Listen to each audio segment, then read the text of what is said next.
ये वक्त है 2036 का। दुनिया में टी वायरस ऐसा फैला कि 6 बिलियन लोग यानी दुनिया की तकरीबन आबादी उसका शिकार हो गई। टी वायरस ने इंसानों के दिमाग पे असर किया था, जिसकी वजह से इंसान अब ज़ॉम्बी जैसी क्रिएचर्स में बदलने लगे और इन क्रिएचर्स को इस दुनिया में ज़ीरोस कहा जाता है। नॉर्मल इंसानों की पॉपुलेशन तो बहुत कम हो गई है, पूरे के पूरे शहर खत्म हो गए, यहाँ तक कि बड़े बड़े मुल्कों की गवर्नमेंट भी टूट गई है, इकोसिस्टम भी तबाह हो गया है। इन शॉर्ट, टी वायरस ने दुनिया को ही तबाह कर दिया है। अब नॉर्मल इंसानों ने इस दुनिया में सर्वाइव करने के लिए फ्री होल्ड्स बनाए हैं, यानी ऐसे शहर जिनके चारों तरफ बड़ी बड़ी दीवारें हैं ताकि ना उनमें कोई ज़ॉम्बी एंटर कर सके और ऐसे ना ये लोग टी वायरस का शिकार हो। खैर, अब हम मिलते हैं जेड से। जेड एक रिसर्चर है। उसकी ऑर्गेनाइजेशन दुनिया की बर्बादी से पहले वाले टाइम पे रिसर्च करती है, उस टाइम की चीजों को कलेक्ट करती है ताकि दुनिया को पहले जैसा बनाने में इन चीजों से मदद मिल सके। इस टाइम उसे प्रोजेक्ट मिला था ज़ीरोस के यानी उन क्रिएचर्स के बिहेवियर को रीड करने का। इस एक्सपेरिमेंट के लिए वो फ्री होल्ड से यानी इंसानों के सेफ जोन से बाहर निकलकर ज़ीरोस की दुनिया में आती है। वहाँ एक कैमरा सेट करती है, अपने ऊपर बहुत सारा परफ्यूम छिड़क लेती है ताकि ज़ीरोस उसे स्मेल ना कर पाए और फिर एक रैबिट के ऊपर एक ब्लड का ड्रॉप फेंककर वो ज़ीरोस के पास छोड़ देती है।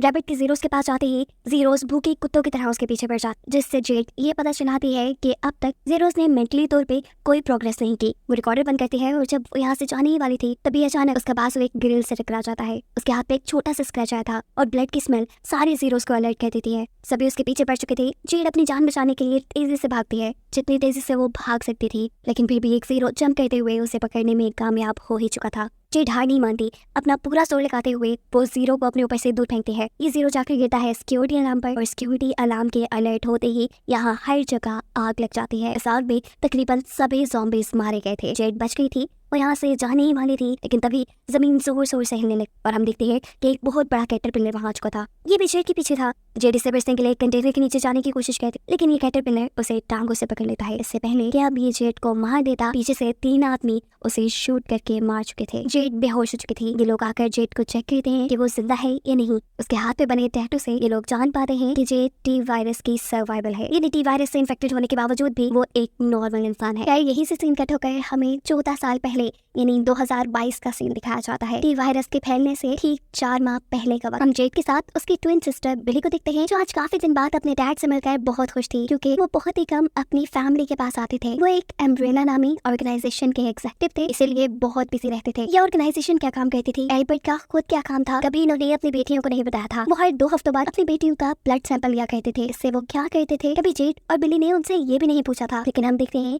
कि एल्बर्ट ने उस ब्लड सैंपल का टेस्ट करने के बाद उसे अपनी गर्दन में इंजेक्ट कर लिया था। एल्बर्ट की दोनों ही बेटियां हाई स्कूल की स्टूडेंट थी, लेकिन एक दूसरे से बिल्कुल डिफरेंट। जेड के बहुत से दोस्त हैं, लेकिन बिली बहुत अकेली रहती है, बिल्कुल चुपचाप। इसी टाइम ब्रेक में बिली के पास एक लड़की आती है। बिली को लगा वो उससे दोस्ती करना चाहती होगी, लेकिन वो तो उल्टा बिली का मजाक उड़ाने लगी। बिली उसका एटीट्यूड देखते हुए उसे इग्नोर कर देती है। इग्नोर होने पर इस लड़की को इतना गुस्सा आता है कि वो बिली को ही मारने लग गई थी। आसपास बहुत से स्टूडेंट्स भी इकट्ठे हो जाते हैं। लड़ाई की वीडियो भी बनती है, जो देखते ही देखते ही वायरल हो चुकी थी, जिसकी वजह से बिली का रहा सहा कॉन्फिडेंस भी बिल्कुल खत्म हो गया। दूसरी तरफ एल्बर्ट, जो अभी अपनी कंपनी में था, यहाँ पे उसका कलीग आकर उसे एक बुरी खबर देता है कि उनके किए जाने वाले एक्सपेरिमेंट इस मर्तबा भी फेल हो रहे हैं, जिसकी वजह से 6 टेस्ट सब्जेक्ट जो कि इंसान थे वो भी मारे गए, जिनको एल्बर्ट खुद भी एक फुटेज में देख रहा था। एल्बर्ट का कलीग उसे कहता है कि अम्ब्रेला इस मर्तबा भी इस खबर को छुपा रही है, यानी इसका मतलब था कि इससे पहले भी यहाँ इलीगल एक्सपेरिमेंट होते रहे होंगे। और दूसरी तरफ स्कूल में हम देखते हैं कि जब बिली की पिटाई करने वाली लड़की बाथरूम में थी, तभी कोई रकून मास्क पहने हुए उसके सामने आ जाता है। इससे पहले कि लड़की कुछ करती, रकून मास्क पहना हुआ इंसान जोर से उसके सर पे चोट देकर वहाँ से जा चुका था। सबका शक बिली पर जा रहा था, क्योंकि कुछ दिन पहले बिली के साथ ही तो उसकी लड़ाई हुई थी, लेकिन बिली को इस सब का पता भी नहीं था। प्रिंसिपल जब बिली का लॉकर चेक करती है तो रकून मास्क बिली के लॉकर से निकलने पर प्रिंसिपल उस पर वायलेंस का केस कर देती है। यहीं पर दूसरी लड़की के डैड भी आ चुके थे, जो काफी गुस्से में थे। वो चाहते थे कि बिली को स्कूल से ही निकाल दिया जाए, पर ठीक उसी टाइम यहाँ पर एंट्री करते हैं एल्बर्ट। वो इस लड़की के डैड से कहते हैं, जानते हो मैं कौन हूँ, अम्ब्रेला का एग्जीक्यूटिव, और तुम एक छोटे से एम्प्लॉय। मैं चाहूँ तो तुम्हें कंपनी से निकाल कर ब्लैक लिस्ट भी कर सकता हूँ, फिर तुम्हें कोई भी कंपनी नौकरी नहीं देगी। एल्बर्ट की ये सारी बातें इस आदमी को डरा चुकी थी। वो यहाँ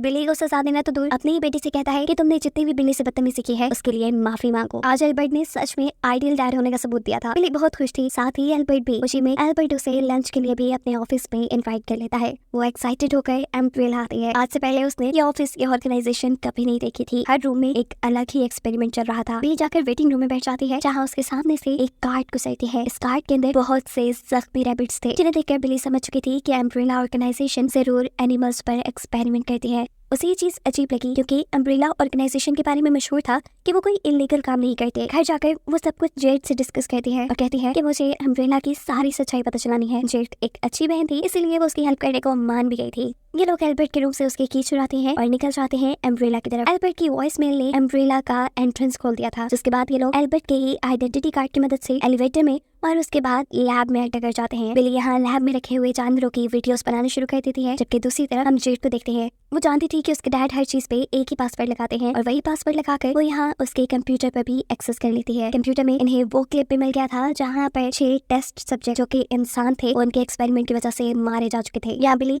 जो कि चीजों की छेड़छाड़ कर रही थी, अचानक उससे एक सीक्रेट डोर का बटन दब जाता है। डोर के खुलने पर वहाँ पे एक म्यूटेटेड डॉग था। उसकी हालत बहुत खराब थी, वो पागलों की तरह भौंक रहा था। इससे पहले कि वो उनके ऊपर हमला करता, ये दोनों वहाँ से भागती हैं और उसे एलिवेटर के अंदर बंद कर देती हैं। यहाँ पर इमरजेंसी अलार्म भी एक्टिवेट हो गए थे। ये डॉग इतना ताकतवर था कि उसने एलिवेटर का डोर तक डैमेज कर दिया। जेड और बिली जल्द से जल्द यहाँ से बाहर निकलना चाहते थे। वो बाहर का डोर ओपन करने के लिए यहाँ कुछ बटन दबाते हैं तो गलती से उनसे एक होलोग्राम चल जाता है। शोर की वजह से डॉग को उनकी लोकेशन पता चल जाती है। डॉग जल्दी से इस रूम के अंदर आ जाता है और मौका पाते ही ये दोनों बहनें खुले हुए दरवाजे से इस रूम से बाहर निकल आती हैं। जिस रूम में डॉग था इन्होंने वो डोर भी बंद कर दिया था, लेकिन बाहर की एंट्रेंस इनसे अभी भी नहीं खुल रही थी। इससे पहले कि ये लोग बचकर यहाँ से बाहर निकल पाते, डॉग एक विंडो से बिली के ऊपर जंप कर देता है। वो बिली के ऊपर बुरी तरह हमला कर चुका था। बिली जख्मी हो गई थी। बिली को बचाने के लिए जेड वहाँ रखे हुए फायर सिलेंडर से इस डॉग को मार देती है। बिली होश में नहीं थी, खून तेजी से बह रहा था। जेड बहुत ही ज्यादा डर चुकी थी। अचानक उसकी आंख खुलती है और हमें पता चलता है कि ये उसे ख्वाब आ रहा था। असल में प्रेजेंट में जेड को ये ख्वाब आ रहा था। वो आज भी अपना पास्ट याद करके डर जाया करती थी। इस टाइम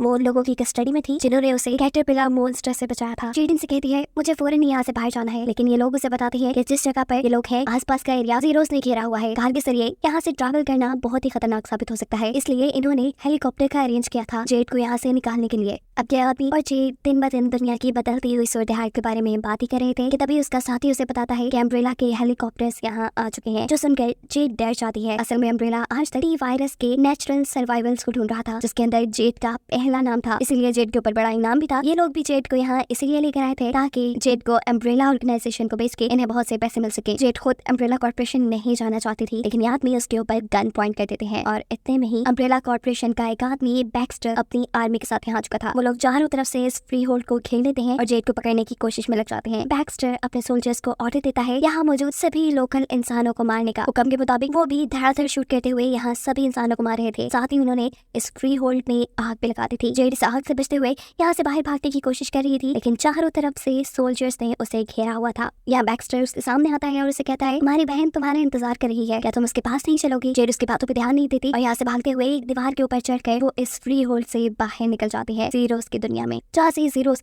पूरी तरह उसके पीछे पड़ चुके थे। अब जेड जीरोस से अपनी जान बचाने के लिए भाग रही थी और तभी बैक्स्टर अपने सोल्जर्स को सभी जीरोस को मारने का ऑर्डर देता है ताकि वो लोग जेड को जिंदा पकड़ सके। जेड को भी भागते हुए छुपने के लिए एक जगह नजर आ जाती है और इस टाइम पर बैक्स्टर उसे एक डील करता है। वो उसे कहता है कि अगर तुम हमारे साथ चलने को तैयार हो तो मैं वादा करता हूँ कि मैं तुम्हें जिंदा इस मुश्किल से निकाल लूंगा। ठीक इसी टाइम पर इस फ्री होल्ड के अंदर से एक लोकल कार निकलती है। जेड बैक्स्टर की बात ना सुनते हुए इस कार के ऊपर चढ़ जाती है। कार का ड्राइवर भी इस जगह से बचकर भागना चाहता था, लेकिन बहुत से जीरोस उसके पीछे पड़ चुके थे। वो आदमी जेड से कहता है कि तुम मेरी कार के ऊपर से उतर जाओ, तुम्हारी वजह से जीरोस मेरे पीछे हैं। वो उसे शूट करने की भी धमकी देता है, लेकिन जेड उसे यहाँ से एक साथ बाहर निकलने का मशवरा देती है। वो आदमी जेड की बात नहीं सुनता और देर होने की वजह से जीरोस के हाथ लगकर मारा जाता है। बिना वक्त जाए कि जेड अब ड्राइविंग सीट संभालते हुए यहाँ से बाहर एक दूसरे फ्री होल्ड तक आ चुकी थी। इस फ्री होल्ड के लोगों ने अम्ब्रेला ऑर्गेनाइजेशन के साथ कॉन्ट्रैक्ट किया है एक्स्ट्रा प्रोटेक्शन के लिए। इसी फ्री होल्ड के एक अपार्टमेंट के अंदर जेड भी रहती थी। जेड के अपार्टमेंट में एक कपल भी रहता था जिन्होंने इसकी मुश्किल टाइम में मदद की थी।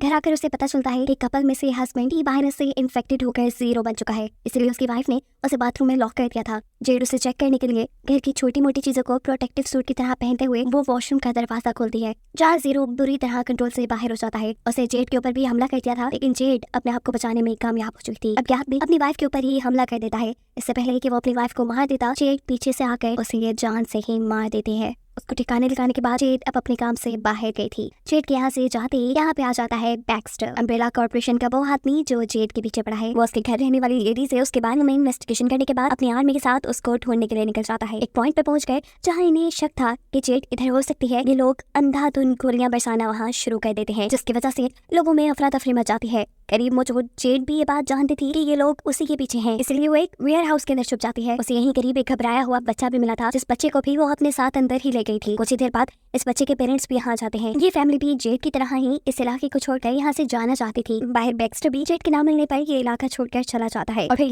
ये लोग इस शहर से निकलने के लिए स्मगलर्स के साथ कांटेक्ट करते हैं। सीन कट होकर पास्ट में जाता है और स्टोरी वहीं से कंटिन्यू होती है जहाँ पर बिली के ऊपर डॉग ने अटैक कर दिया था। जेड बहुत ही मुश्किलों से उसे उठाकर एक दूसरे रूम में पहुंचाने में कामयाब होती है और इतनी ही देर में यहाँ पर उनके डैड भी आ जाते हैं। वो यहाँ बिली का जख्म देखते हैं। जख्म को रैप करते हुए वो जल्दी से इन दोनों को साइड डोर से भागने का कहते हैं, क्योंकि सिक्योरिटी बस यहाँ पहुंचने ही वाली थी। जिसके बाद वो एक डिवाइस अपने ही सिस्टम में लगाकर सारा सिस्टम क्रैक कर देते हैं ताकि कोई भी ये ना जान पाए कि उनकी अपनी बेटियां यहाँ आई थी। जिसके बाद वो डॉग का सारा ब्लड अपने ऊपर लगा चुके थे। इसी टाइम यहाँ पर सिक्योरिटी भी पहुंच जाती है। इनके साथ एवलिन भी थी, अम्ब्रेला ऑर्गेनाइजेशन की सीईओ। एवलिन जब एल्बर्ट से यहाँ होने वाले इंसिडेंट के बारे में पूछते हैं तो वो कहता है शायद यहाँ पर कोई साइबर अटैक हुआ, जिसकी वजह से सारे कंप्यूटर्स पे काम करना बंद कर गए हैं और हमारे लैब के डिजिटल लॉक्स भी खुले हैं, जहाँ से डॉग ने बाहर आकर मुझ पर हमला भी किया है। सिक्योरिटी जब यहाँ पर सब कुछ चेक करती है तो उन्हें भी एल्बर्ट की बात सच लग रही थी, लेकिन एवलिन ये मानने को तैयार नहीं थी। इसके बाद एल्बर्ट घर आ जाता है और बिली की बैंडेज करता है। जेड जब उससे डॉग के बारे में पूछती है तो एल्बर्ट बताता है कि वो डॉग जेनेटिकली बीमार है, लेकिन तुम किसी से भी जिक्र ना करना, वरना अगर अम्ब्रेला को पता चल गया कि तुम दोनों वहाँ थी तो तुम्हें बहुत बुरी सजा दी जाएगी। ये भी हो सकता है कि वो लोग तुम्हें ढूंढकर मार भी दे। एल्बर्ट अगले दिन दोबारा बिली को चेक करता है। उसके जख्म भी अभी ठीक नहीं हुए थे और साथ ही उसकी आंखों का कलर भी फीका पड़ता जा रहा था। जेड समझ चुकी थी कि अम्ब्रेला ऑर्गेनाइजेशन के अंदर कुछ तो गड़बड़ हो रहा है, इसलिए वो उसे इंटरनेट पे सर्च करती है, जहाँ उसे एक वेबसाइट मिलती है जिसपे अम्ब्रेला ऑर्गेनाइजेशन की सच्चाई लिखी थी, लेकिन वो वेबसाइट ब्लॉक थी। जेड अपने लैपटॉप को अपने फ्रेंड के पास ले जाती है जो कि एक कंप्यूटर हैकर था। वो इस वेबसाइट को पायरेट करके जेड के लिए खोल देता है और इन्हें ऑर्गेनाइजेशन का सच पता चल जाता है कि अम्ब्रेला ऑर्गेनाइजेशन पहले अपने ऊटपटांग के एक्सपेरिमेंट्स जानवरों पे क्या करती थी और फिर उन्हें जानवरों ने कुछ इंसानों को काट के उन्हें भी इन्फेक्टेड कर दिया, जिनके कंट्रोल में ना आने पर उन्हें मार दिया गया। जेड अब इस वेबसाइट के ऑनर से कांटेक्ट करती है क्योंकि वो भी ये सब कुछ देख चुकी थी। इस वेबसाइट ऑनर का नाम एंजल था। वो एक रिपोर्टर था, लेकिन अम्ब्रेला की वजह से अब उसे कहीं जॉब नहीं मिल रही थी, ना ही उसकी स्टोरीज कोई पब्लिश करता था। दूसरी तरफ हम एल्बर्ट को देखते हैं जो बिली के ब्लड को एग्जामिन कर रहे थे। बिली के ब्लड में कुछ चेंजेस फील होने पे वो एक रैट में बिली के ब्लड को इंजेक्ट कर देते हैं ताकि वो इन चेंजेस को नोटिस भी कर पाए। यहाँ खुद भी अब एल्बर्ट की तबीयत खराब हो रही थी, इसलिए वो बिली का ब्लड ही अपने अंदर भी इंजेक्ट कर देते हैं। वो भी यही सब कर रहे थे कि एवलिन उन्हें मीटिंग के लिए बुला लेती है। वो चाहती थी कि एल्बर्ट ने जो इंसानों को ताकतवर करने के लिए मेडिसिन बनाई है उसे अब पूरी दुनिया में स्प्रेड कर दिया जाए, पर एल्बर्ट ऐसा करने से मना कर देता है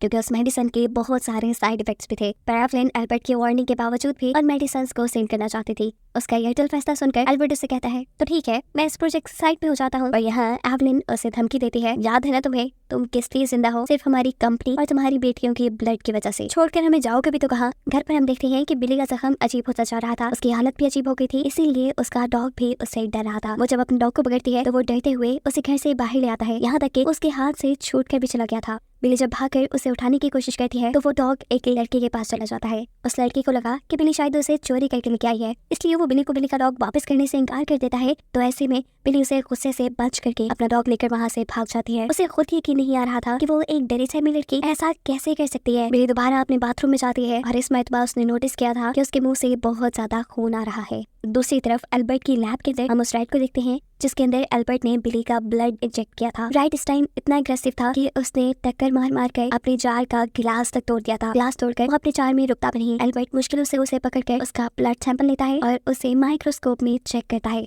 इस रेड की जीन्स में तेजी से चेंजिंग्स आ रही थी और इन्हीं चेंजेस को नोटिस करते हुए एल्बर्ट कंक्लूड करता है कि उसकी बेटी भी 52 आवर्स के बाद ऐसे ही अग्रेसिव हो जाएगी। लेकिन बिली की हालत तो अभी से बिगड़ती जा रही थी, उसे अजीब तरह से चक्कर आ रहे थे। फिलहाल वो घर से बाहर जाने का डिसाइड करती है और एल्बर्ट बाहर जाने से पहले उसके जख्मों को चेक करता है जो हैरानकुन तौर पे बिल्कुल ठीक हो चुके थे। स्कूल आने पर उसकी तबीयत और भी ज्यादा बिगड़ जाती है क्योंकि अब उसे हल्की से हल्की आवाज भी बहुत तेज सुनाई दे रही थी। इन्हीं आवाजों की वजह से उसे बार बार हेलुसिनेशंस भी हो रहे थे। यहाँ अम्ब्रेला ऑर्गेनाइजेशन के अंदर उनके बोर्ड ऑफ डायरेक्टर्स की मीटिंग चल रही थी। एवलिन उन्हें एल्बर्ट की बनाई हुई मेडिसिन दिखाती है जो बड़े से बड़ा जादू कर सकती थी, लोगों को पावरफुल बना सकती थी, यहाँ तक कि बहुत सी बीमारियों को भी हील कर सकती थी। सभी ऐसी जादू मेडिसिन के बारे में सुनकर खुश थे, लेकिन एल्बर्ट उन्हें बताता है कि इस मेडिसिन के साइड इफेक्ट भी है। इस मेडिसिन के अंदर टी वायरस है, जो कोई भी इस मेडिसिन से ओवरडोज होगा वो टी वायरस का शिकार हो जाएगा और टी वायरस उसे एक ज़ॉम्बी में बदल देगा। एवलिन अपनी बात को सच करने के लिए एल्बर्ट की बात काट कर कहती है, ऐसा सिर्फ तब होगा जब कोई इंसान 20,000 से ज्यादा टैबलेट्स ले, और ये कभी मुमकिन नहीं। यहाँ स्कूल में बिली को बार बार हेलुसिनेशंस हो रहे थे। कभी उसे कैंटीन में डॉग नजर आता था तो कभी मिरर में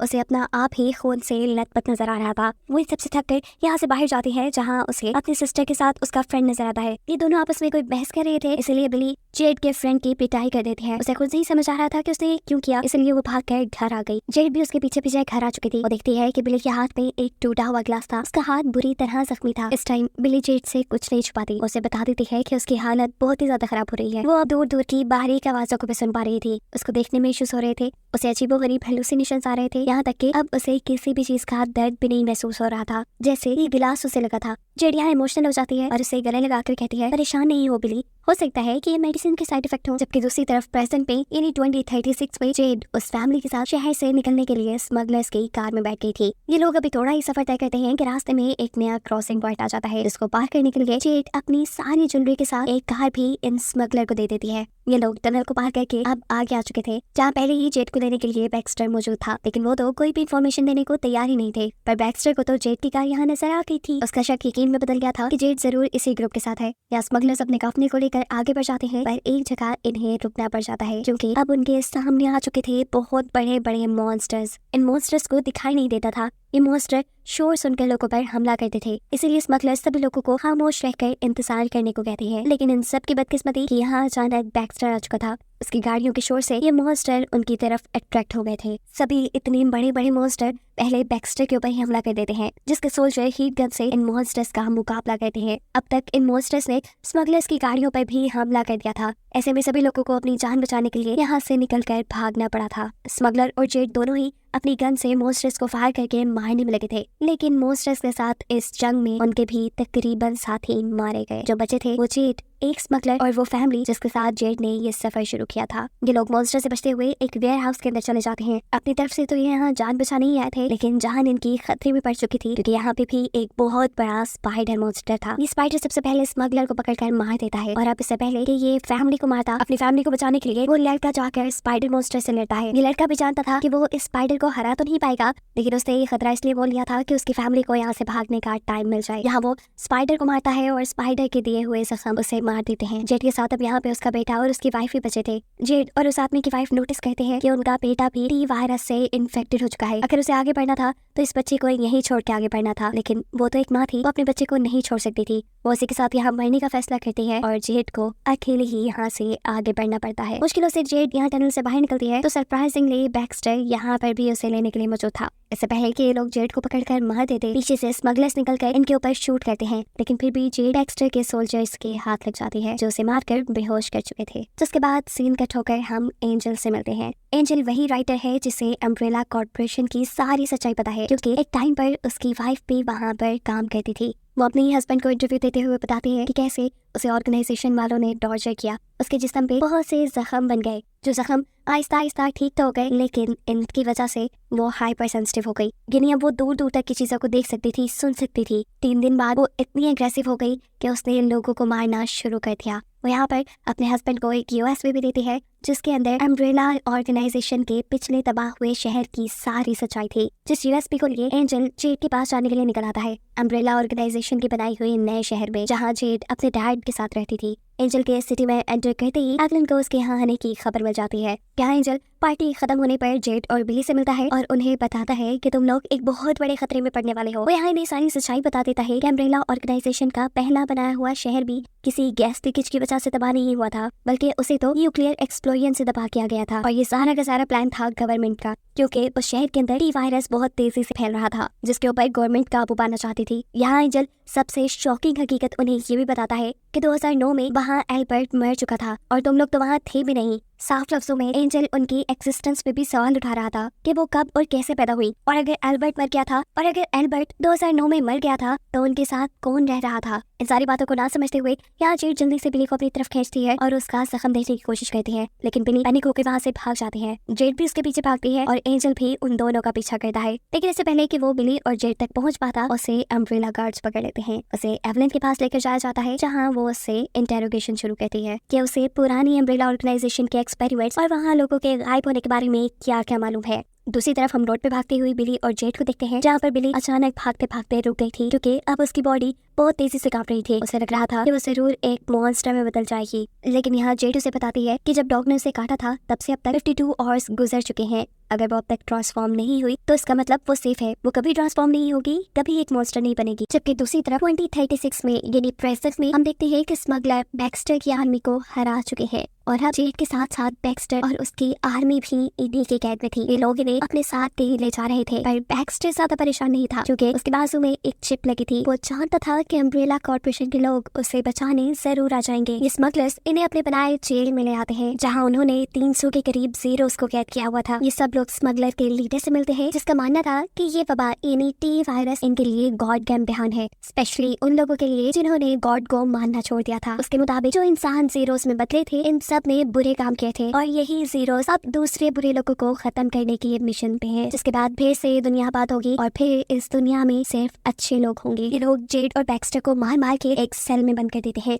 ये सेल जीरोस के सेल के करीब था, जहाँ से जेड इजीली जीरोस को नोटिस कर सकती थी। वो यहाँ ये देखकर हैरान थी कि सभी जीरोस एक बहुत ही ऑर्गेनाइज्ड वे में काम कर रहे थे। ये सभी जीरोस एक ऑर्गेनाइज्ड वे में चल रहे थे, जिसकी वजह से यहाँ का पावर हाउस चल रहा था। जेड अभी ये नोटिस ही कर रही थी कि अचानक उनके सेल का दरवाजा खुलता है। ये स्मगलर्स बैक्स्टर के सोल्जर्स में से एक सोल्जर को बाहर निकालते हैं और बेदर्दी से उसके चेन सॉ से कई टुकड़े कर वो जीरोस के आगे डाल चुके थे। उसे जीरोस का खाना बना दिया गया था। जेड नोटिस करती है कि इन लोगों ने सभी जीरोस को खाना देने से पहले एक मदर जीरो को खाना दिया था, जो खाना खाने के बाद दोबारा इन लोगों को ऑर्गेनाइज्ड वे में काम करने पे लगा देती है। मतलब वो इन सब को कंट्रोल कर रही थी। साफ मतलब था कि ये जीरोस इवॉल्व हो रहे थे, यानी अपने अंदर पॉजिटिव चेंजेस लेके आ रहे थे। जेड जिसे पहले ही ये उम्मीद थी कि जीरोस वापस इंसान बन सकते हैं, अब उसकी उम्मीद भी पक्की होने लगी थी। जेड तो ये सब कुछ नोटिस करने में बिजी थी, लेकिन बैक्स्टर यहाँ बहुत ही ज्यादा डरा हुआ था। वो जेड से डील करता है कि अगर तुम मेरी यहाँ से निकलने में मदद करो तो मैं अम्ब्रेला ऑर्गेनाइजेशन जाकर तुम्हारे मरने की रिपोर्ट दे दूंगा, फिर कोई तुम्हारा पीछा नहीं करेगा और तुम आजाद होगी। जेड तैयार हो जाती है। ये दोनों जोर लगाते हैं, जेल के रॉक्स को तोड़कर उसका डोर खोलने में कामयाब हो जाते हैं। बाहर निकलते ही इन्होंने 2 गार्ड्स को मार दिया था जो इनका पहरा दे रहे थे, जिसके बाद वो इन्हीं गार्ड से इनका रेडियो और साथ साथ जेल की कीज भी ले लेते हैं, जिसकी मदद से बैक्स्टर अपने सोल्जर्स को छुड़वा लेता है। इन्होंने इन स्मगलर्स से अपने वेपन्स भी वापस ले लिए थे। ऐसे में फुल लड़ने की पोजीशन में थे और इनको पावर में आता देखकर यहाँ खड़ा हुआ वो स्मगलर जिसके हाथ में चेनसा था, वो इन्हें रोकने की कोशिश करता है, लेकिन सोल्जर्स उसे शूट करके मार देते हैं। जेड इस आदमी का चेनसा उठा ले,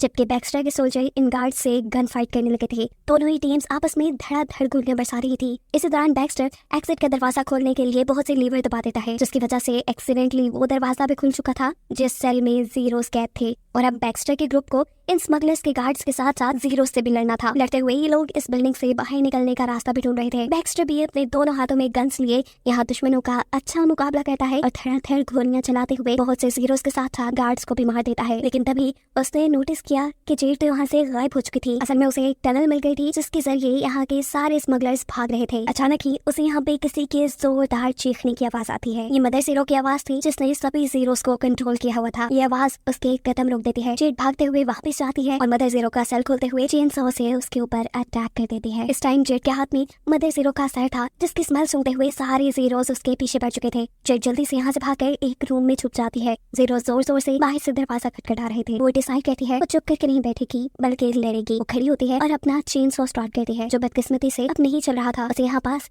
स्मगलर की डेड बॉडी के अंदर से एक बॉम्ब मिलता है। बिना वक्त जाए कि वो ये बॉम्ब उठाकर जीरोस की तरफ फेंक देती है, लेकिन ये भी काम नहीं कर रहा था। जीरोस भी अब दरवाजा तोड़ने में कामयाब हो चुके थे। इससे पहले कि वो दरवाजा तोड़ के अंदर आते, ये दरवाजा कहता है उसी ग्रेनेड के ऊपर जो जेड ने इनकी तरफ फेंका था। उसके ऊपर जोर पड़ते ही वो एक्स्ट्रा प्रेशर से ब्लास्ट होता है, जिससे बहुत से जीरोस यही मारे गए थे। इस ब्लास्ट ने अब जेड को भी कमजोर कर दिया था। इससे पहले कि बचे हुए जीरोस उसके ऊपर हमला करने के लिए यहाँ थे, उससे पहले ही बैक्स्टर उसके पास पहुंच जाता है। बैक्स्टर जेड को सहारा देते हुए यहाँ से निकालने की कोशिश में था। मीनवाइल जितने भी जीरोस उनका पीछा कर रहे थे, बैक्स्टर उनके ऊपर गोलियां भी चला रहा था। आगे जाते ही इन्हें यहाँ पर एक लैडर दिखाई देती है, एक सीढ़ी जिसके ऊपर बैक्स्टर पहले जेड को चढ़ा देता है। जेड तो यहाँ से भागने में कामयाब हो गई थी, लेकिन जब बैक्स्टर यहाँ से भागने की कोशिश करता है तो इतने में ही यहाँ जीरोस भी पहुंच चुके थे, जो उसे टाउन से पकड़कर नीचे की तरफ खींच लेते हैं। जीरोस को तो अब शाम का खाना मिल गया था। ये सभी बैक्स्टर को खाने में मसरूफ हो गए थे और ऐसे जेड को यहाँ से दूर तक भागने का मौका मिल गया था। लेकिन जेड की मुश्किलें कम होने का नाम ही नहीं ले रही थी। यहाँ से निकलते ही उसका सामना हो जाता है अम्ब्रेला ऑर्गेनाइजेशन के सोल्जर्स से,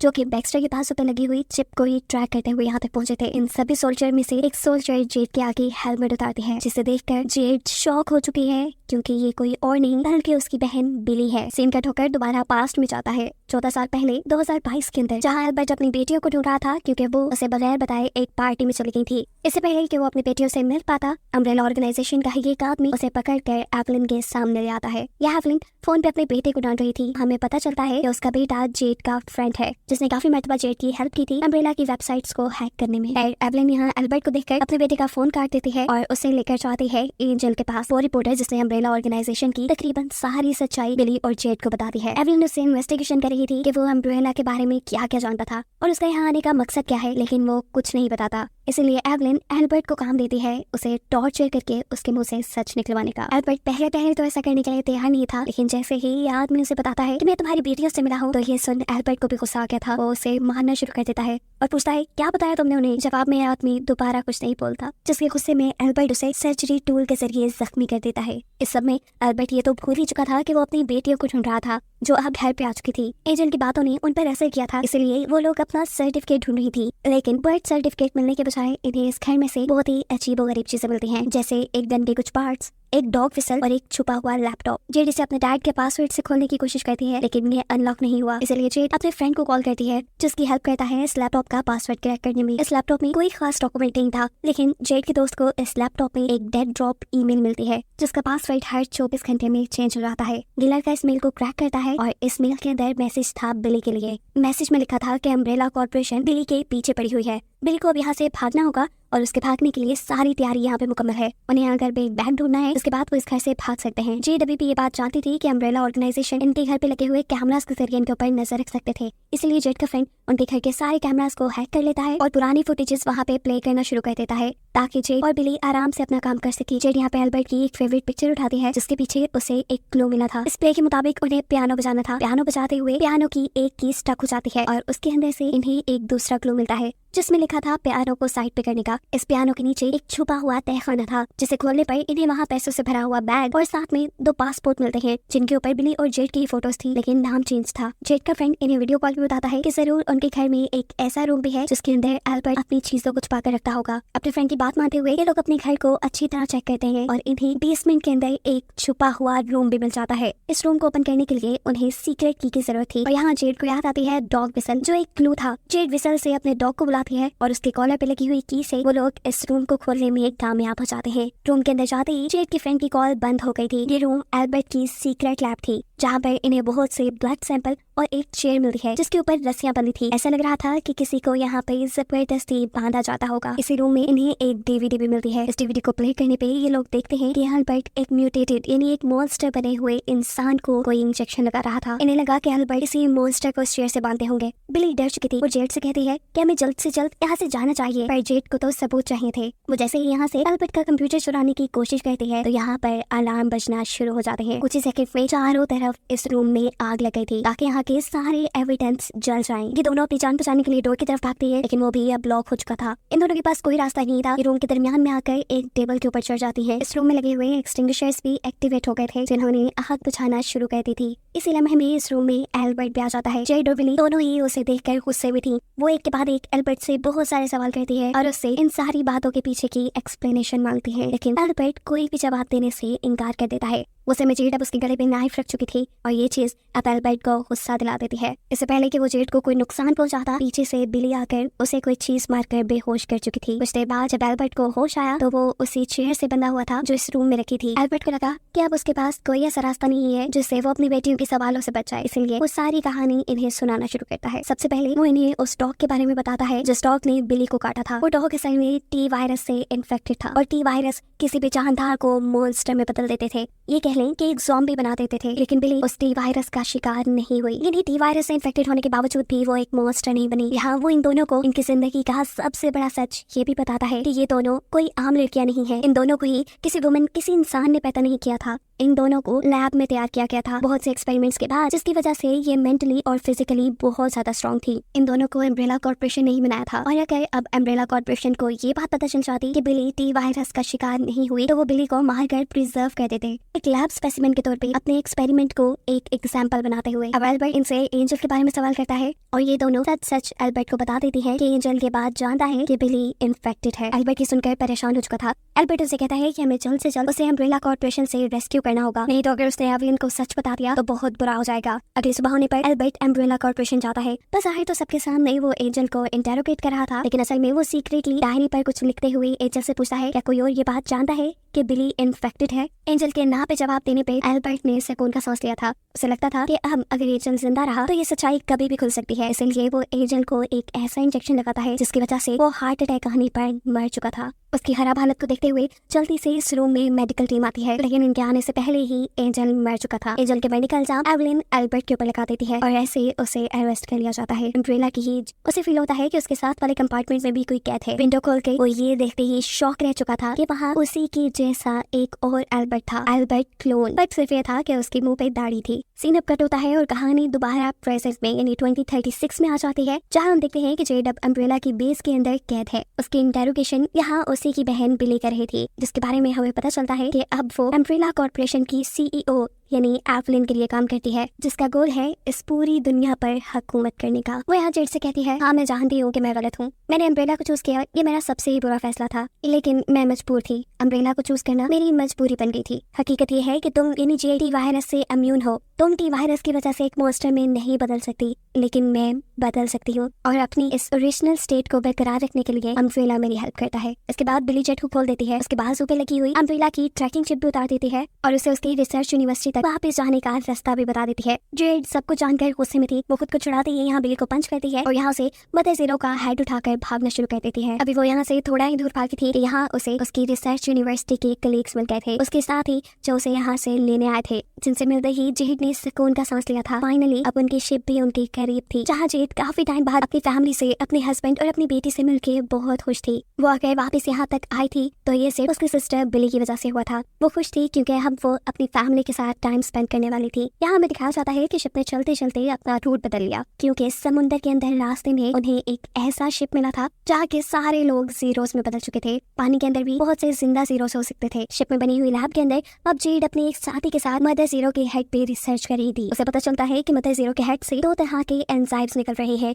लेकिन ये दोनों ही एंजाइम ऑक्सीजन के एक्सपोजर में आते ही खत्म हो जाते हैं। पूरी रात जेड काम करती है और 55 ऐसे टेस्ट करती है जिसके जरिए वो आर्टिफिशियल सलाइवा से इन एंजाइम्स को जिंदा रखने में कामयाब हो सके। कोई भी टेस्ट काम नहीं कर रहा था। आखिर में जेड जब अपने इस सलाइवा के साथ टेस्ट करती है तो उसका टेस्ट कामयाब होने लगा था। जेड के सलाइवा के साथ वो एंजाइम्स प्रॉपर्ली वर्क कर रहे थे। अब जेड इन्हीं एंजाइम्स के अंदर टी वायरस डालती है और यहाँ उसे ये बात मालूम जाती है कि मदर हेड से निकलने वाला एक किस्म का एंजाइम तो टी वायरस को अपनी तरफ अट्रैक्ट करता है, जबकि दूसरा एंजाइम टी वायरस को रिपेल करता है, यानी अपने से दूर करता है। इसका मतलब था कि ये लोग इन एंजाइम्स को यूज कर सकते थे जीरोस को कंट्रोल करने के लिए। अब अपने इन एक्सपेरिमेंट्स को टेस्ट करने के लिए जेड को एक जीरो की जरूरत थी, इसीलिए वो एक छोटी सी बोट में बैठकर दोबारा समुद्र के उस रास्ते में जाती है जहाँ उन्हें जीरोस की बोट मिली थी। वो पानी से एक जीरो की बॉडी निकालती है जो अभी जिंदा थी। ये जीरोस के ऊपर अटैक करने ही वाला था, लेकिन जेड उसे एक इंजेक्शन लगाते हुए बेहोश कर देती है, जिसके बाद वो इस जीरो को अपनी लैब में ले जाकर बांध चुकी थी। जेड अब अपनी बॉडी को मदर जीरो की बॉडी से निकले हुए एंजाइम से कवर करने के बाद आहिस्ता आहिस्ता अपने हाथ को जीरो के करीब लेकर जाती है। उसका ये एक्सपेरिमेंट काम कर रहा था। जीरो ने अब तक कोई हमला नहीं किया था, लेकिन जैसे ही जेड अब उसके थोड़ा करीब जाती है, जीरो कंट्रोल से बाहर हो चुकी थी। वो अपने हाथों की जंजीर भी खोल चुकी थी और बुरी तरह जेड के पीछे थी।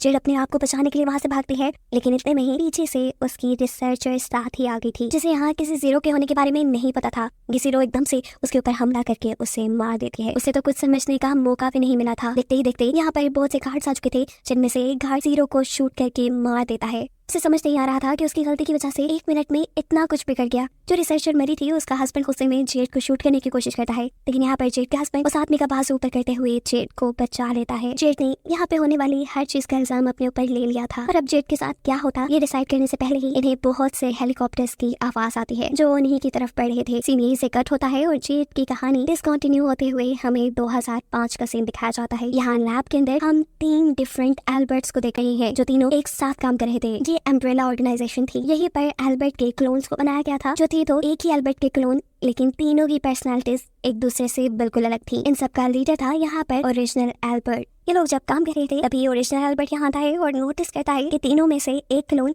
उसका पूरा फोकस काम पे नहीं है बल्कि वो तो म्यूजिक सुन रहा है। वो यहाँ आते ही इस क्लोन से ये कहता है, अगर काम पे ध्यान ना दिया तो पहले की तरह दूसरी फिंगर भी काट दूंगा। अभी वो यही बात कर ही रहा था कि अचानक यहाँ पे बहुत से सोल्जर्स हमला कर देते हैं, क्योंकि उन्हें खबर मिली थी कि ओरिजिनल एल्बर्ट इलीगली अम्ब्रेला के एसेट्स को यूज करते हुए अपनी मर्जी के एक्सपेरिमेंट कर पा रहा है। यहाँ ओरिजिनल एल्बर्ट, जिसके बारे में हम पहले से ही जानते हैं कि वो एक सुपर वुमन है, वो एक ही सेकंड में इन सारे सोल्जर्स को हराने में कामयाब हो जाता है। इन्हें मारने के बाद एल्बर्ट को फील होता है कि पीछे से और भी ज्यादा सोल्जर्स आ रहे थे। वो चाहता था कि अम्ब्रेला उसके क्लोन्स पर कब्जा करना चाहता, लेकिन वो नहीं चाहता था कि अम्ब्रेला उसके क्लोन्स का कोई गलत यूज करे, इसलिए वो उनके मारने का डिसाइड करता है। लेकिन इससे पहले कि वो तीनों को मार पाता, यहाँ पर अम्ब्रेला कॉर्पोरेशन के सोल्जर्स पहुंच जाते हैं। इतने में बस वो अपने एक ही क्लोन को मार पाया था। अब वो अपनी जान बचाकर यहाँ से भाग जाता है और उसके बाकी दोनों क्लोन्स को अरेस्ट कर लेती है एवलिन। आज 17 सालों बाद 2022 में ये दोनों क्लोन्स आपस में मिल रहे थे। यहाँ जब क्लोन 1, जो कि हमेशा से इस जेल में कहता रहा, उसे जब ये बात पता चलती है कि क्लोन 2 यानी एल्बर्ट अपनी नॉर्मल लाइफ गुजार रहा था, तो वो बहुत ही ज्यादा शॉक हो जाता है। अभी ये लोग बात ही कर रहे थे कि यहाँ पर गार्ड आकर दोबारा एल्बर्ट को यहाँ से ले जाते हैं। इस एल्बर्ट को एवलिन के पास लाकर चेयर से बांध दिया गया था। एवलिन उससे इंटरोगेट कर रही थी कि बताओ,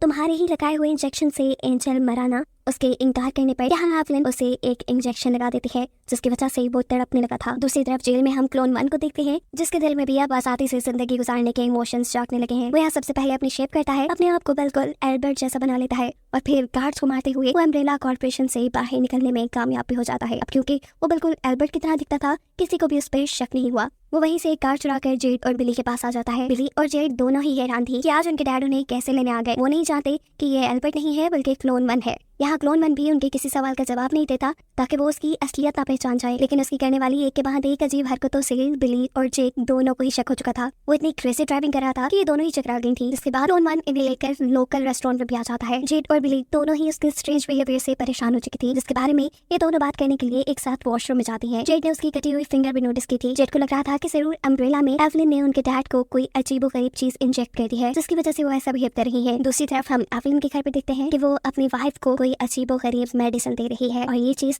उसका बेटा भी नोटिस कर लेता है। वो यहाँ इस मेडिसिन का पता चलाने के लिए मेडिसिन भी चुरा चुका था। तभी उसके पीछे से दोबारा एवलिन आती है और उसे कहती है, तुम अपने फ्रेंड जेड को मैसेज क्यों नहीं करते? हो सकता है कि वो किसी मुश्किल में हो। ये लड़का एवलिन से इन्वेस्टिगेशन तो नहीं करता, लेकिन जेड को मैसेज करता है। उसका मैसेज मिलते ही जेड उसे अपने मुश्किल में होने के बारे में बताती है और उससे मदद मांगती है। बाहर आकर ये दोनों क्लोन 1 से बात करती है, लेकिन इस टाइम भी क्लोन उनकी बातों का कोई जवाब नहीं देता। तो गुस्से में ये दोनों ही होटल से बाहर निकल आई थी। होटल से बाहर निकलते ही ये देखती है कि अम्ब्रेला कॉर्पोरेशन वाले उनको लेने के लिए यहाँ पे आ चुके हैं। इसे बचने के लिए ये दोनों बैकडोर की तरफ भागती है, जबकि हम देखते हैं कि क्लोन 1 इन सभी गार्ड्स को अपनी बहुत सी ताकत से हरा चुका था। लेकिन जैसे ही वो आखिरी गार्ड को यहाँ मारने की कोशिश करता है, तो ये गार्ड अपने कराटे स्किल्स का यूज करते हुए उसी के हाथों से हथकड़ी बांधकर उसे कार से लॉक कर देता है। जिसके बाद ये गार्ड जेड और बिली दोनों को ही पकड़कर अम्ब्रेला कॉर्पोरेशन में एवलिन के सामने ले आया था। ये दोनों देखते हैं कि उनके डैड यानी एल्बर्ट बहुत ही ज्यादा बीमार थे। अब अम्ब्रेला के एजेंट्स यहाँ जबरदस्ती उनका ब्लड सैंपल लेते हैं। साथ ही एवलिन इन दोनों को ये सच्चाई बता देती है कि एल्बर्ट कोई उसके डैड नहीं बल्कि वो एक सुपर वुमन के क्लोन्स हैं। एवलिन उन्हें ये भी बताती है कि सारे क्लोन्स पूरी तरह से हेल्दी नहीं थे, हर बदलते दिन के साथ उनकी हालत खराब हो जाती थी। तो फिर इस एल्बर्ट ने यानी तुम्हारे डैड ने इसी लैब में तुम दोनों को बनाया ताकि वो तुम दोनों के खून से अपने आप को स्टेबल रख सकें। ये दोनों तो बिली और जेड ने भी अपनी आंखों के सामने देख लिया था कि इनका लिया हुआ खून एल्बर्ट अपनी गर्दन में इंजेक्ट करके अपनी जान बचाता है। ये दोनों ही अब यहाँ रहना नहीं चाहते थे। उन्हें एल्बर्ट से यानी अपने डैड से भी नफरत हो गई थी और ये बात वो दोनों ही उससे कह देती हैं, we just hate you. Scenes अब यहाँ से दोबारा 2036 में यानी प्रेजेंट पे शिफ्ट होते हैं, जहाँ बहुत से हेलीकॉप्टर्स जेड की शिप के पास है। इन लोगों को ये बात समझ नहीं आ रही कि अम्ब्रेला कॉर्पोरेशन ने उनकी लोकेशन ढूंढी कैसे। जेड अब अपना दिमाग चलाते हुए जल्दी से जीरो मदर के हेड की तरफ जाती है, जिसे जेड को अरेस्ट करते हुए बिली ने यानी उसकी सिस्टर ने ले लिया था। वो देखती है कि मदर जीरोस के हेड के अंदर एक चिप थी। उसकी अपनी बहन ने उसके साथ गेम खेला था। उसने जेड को आजाद नहीं किया था बल्कि उसकी पूरी टीम को पकड़ने के लिए छूट दी थी। जितने में जेड ये चिप चेक कर रही थी, हम देखते हैं कि शिप पर एवलिन भी आ गई है, जो 17 सालों बाद भी बूढ़ी नहीं हुई। वो यहाँ आकर यहाँ के ऑर्गेनाइजेशन से कहती है कि मुझे सिर्फ जेड चाहिए और कुछ भी नहीं। अगर आप लोगों ने कोई भी चालाकी या होशियारी दिखाने की कोशिश की तो फिर आप लोगों के साथ क्या होगा इसकी जिम्मेदार मैं नहीं। ये शिप तबाह भी हो सकती है,